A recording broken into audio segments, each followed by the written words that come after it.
Hey everybody, Movie Reviewer next door here, and I'm back with another review. And this time I saw Luckiest Girl Alive.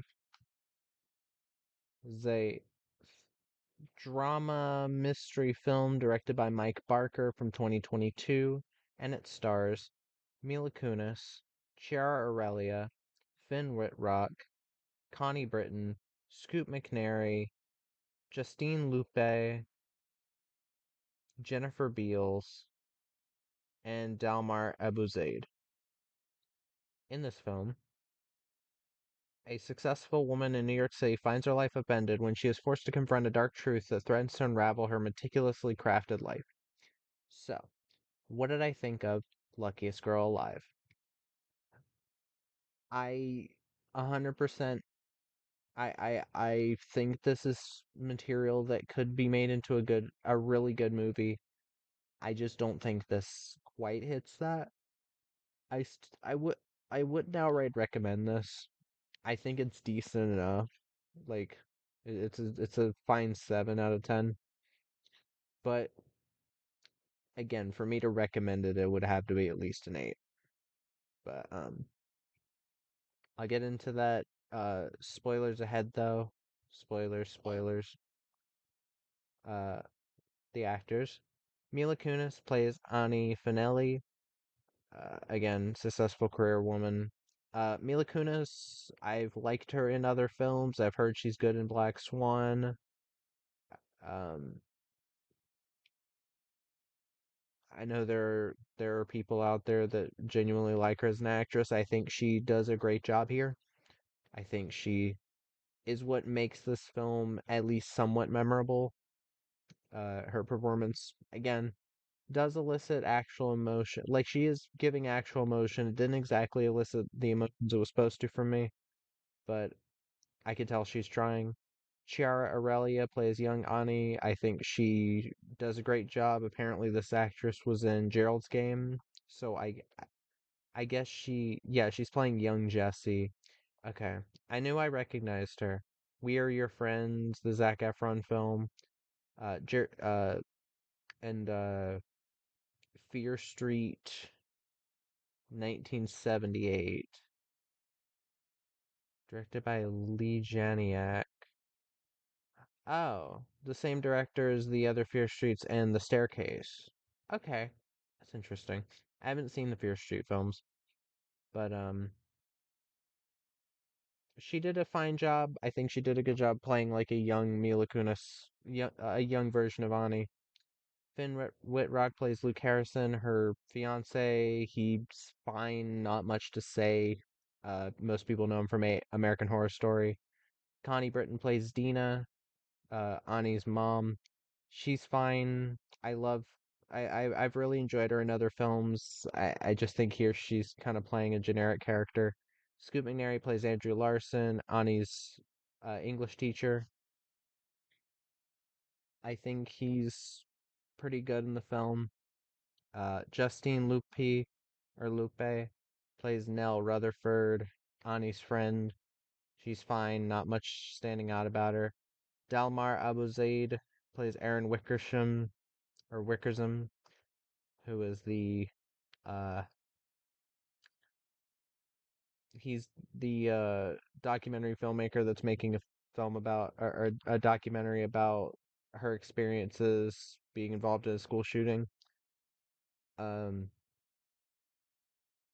he was fine. And Jennifer Beals plays Lola Vincent, who runs women the women's table or the women's talk, something like that. It's some feministy paper that our main character writes for. Jennifer Beals is fine. She's always all right.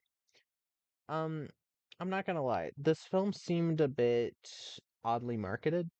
Like I watched this because I got a recommendation from a friend. They were like, "Did you see this Netflix movie? It was actually pretty all right."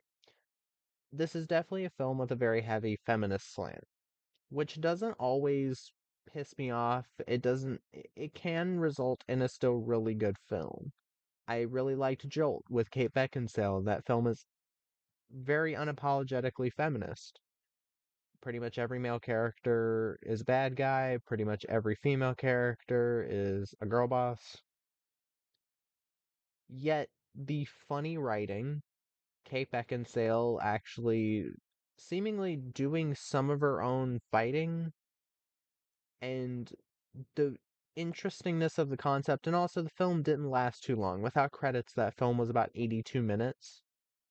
It knew when to get in and get out because they didn't have a story that could take up like 2 hours. So they knew when to do it. It was pretty fast paced. The score by Dominic Lewis was fantastic. So you can have a film that is unapologetically feminist that's still interesting and fun, or even just, you know, has a good drama to it. This film, it annoys, it more bugs me than makes me mad because there's a lot here to like. Again, Mila Kunis is really good. The story had me intrigued at least for the first hour and a half, and then the last act, I think this film kind of stumbles. It's based on a book. I don't know if what happened in the book is what happened in real life exactly. I don't even know if it's based on real life, but I like, again, I already said spoilers, so I'm gonna talk spoilers. I thought this film was going to have a twist where it turns out Ani was one of the shooters, or that she did kill one of her rapists during the school shooting. But that never came, and the biggest thing about it is her living with the decision of not taking the kids to court over raping her at the party, all because her mom would be disappointed in her. Which they're trying to play into this theme of rich people don't, or people want to keep up a certain image, so uh in order for her to fit in with the rich kids at the private school, she just stays quiet and doesn't talk about what happened. And it even gets to the point where, again, the school shooting happens, and it turns out that the shooters are that a nerdy kid that we barely get to know anything about, and this one kid with an afro that like stuck up for her multiple times. And this kind of infuriated me a little bit because you have the one character that's talking sense. He's saying, "Okay, so you're just going to choose to be like all the rest of them, let as in you're letting them walk free and possibly they could do what they did to you to another girl, all because you don't want to tell your mom." And this is where I did actually agree with what the quote unquote villain was saying. Because I don't know if the film is trying to make it seem like she was in the right for what she did, because she really wasn't. And they have them turn into like cartoonish like school shooters that, yes, they choose not to kill her because quote unquote she wanted revenge too, but again, she was assaulted at the party by multiple guys and didn't do anything about it.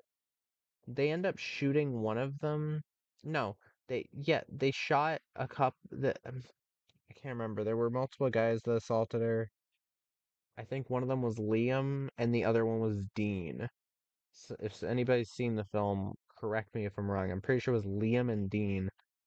Liam, I'm pretty sure, dies, and then Dean is paralyzed because his spinal cord was broken by one of the gunshots, but he survived the event. And the main conflict is he's blaming her for the shooting, and if and way later in the film, if she decides to like prosecute him or come out about her getting raped by him because he has a family now, he will double down on her having to do with the shooting and say that she wanted to kill everybody because he didn't want to be her girlfriend. She wanted him to be her boyfriend and he didn't want it, which is a complete lie. So this film just, again, I think this is trying to come from a good place, but it did really bother me that one of the school shooters, they have him like speaking the only sensitive of most characters in this film, and then he goes on to do the school shooting. So, uh, it did kind of piss me off. Um, Also,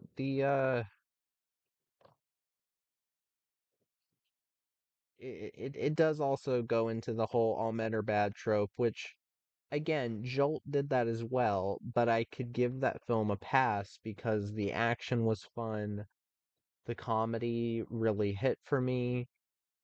You have for once a trans woman that is in the right role. You had I can't remember her name at the moment.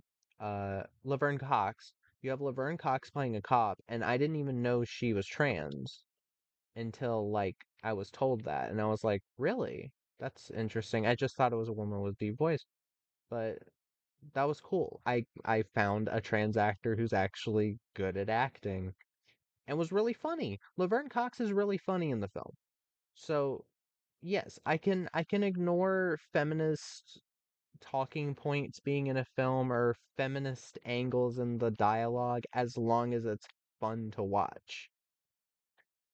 Here, again, it goes into the all men are bad because she's acting irrationally because she has all this hate left in her because she's been holding on to the secret of her getting raped back in the day. And it you have these violent flashbacks, and I think this is what the when the film is at its best. When it's her kind of spiraling in normal everyday situations, there's the bit where she's at the dinner table with her old teacher and her fiance, and her fiance starts talking about something that she doesn't want to talk about. So in the vision, she like picks up the knife and stabs his hand into the table, and then he like in the real world looks down at her because what she actually did was put her hand on his hand, but in her mind she was like, "Shut up, shut up." And I liked that in the first half of the film.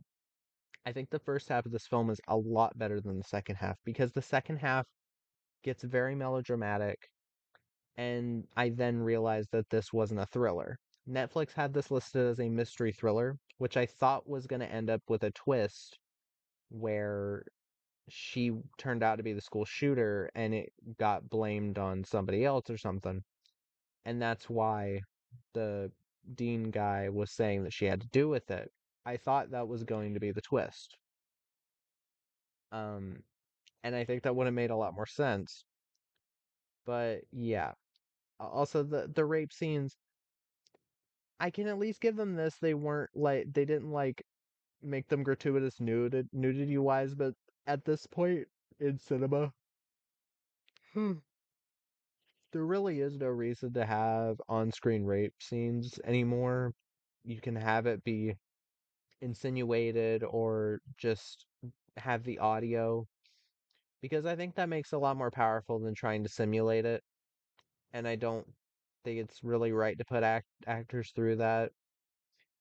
Um, Also, the film does get very preachy at times in terms of her saying, but like at the end of the film, she ends up not wanting to marry the guy because she was using him to uh keep her feelings in check or something, or to keep herself normal. And he doesn't like that she wrote about her rape for the New York Times. And again, it's very preachy when it gets to her talking about uh I want what'll help me. If I keep it inside, it's gonna lash out violently. But yeah, it does get very tiresome. Even if up in at least the first half of this film, I was really into it. I thought there were some really good bits. Uh, of dialogue and bits of tension, like when she looks at the Facebook page for the one guy that died in the shooting, and people are like she sees the comment saying that she's disgusting or whatever, and the music goes to mm, like the score in this film really sells a lot of those scenes, as does the direction. Mike Barker, the director of this, I haven't seen most of his films, but I did see another film of his called Shattered, which I think is a ton better than this. It's not perfect, but Pierce Brosnan, Maria Bello, and Gerard Butler were all three awesome in the film. The twist at the end I thought was really, really good. Don't spoil it in the comments, please. Um, and I think his directing was very stylish in that, as it is in this. The direction here is definitely a standout. Um,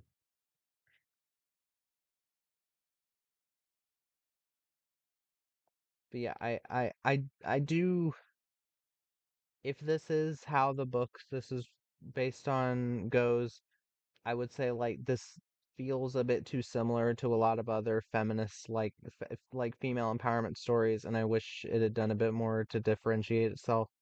But yeah, overall, I thought this was fine, but I will never watch this again. But yeah, that was my review of Luckiest Girl Alive. If you've seen the film, let me know what your thoughts are in the comments down below. If you have any recommendations, put them down there as well. And like, subscribe, whatever. And movie reviewer next door.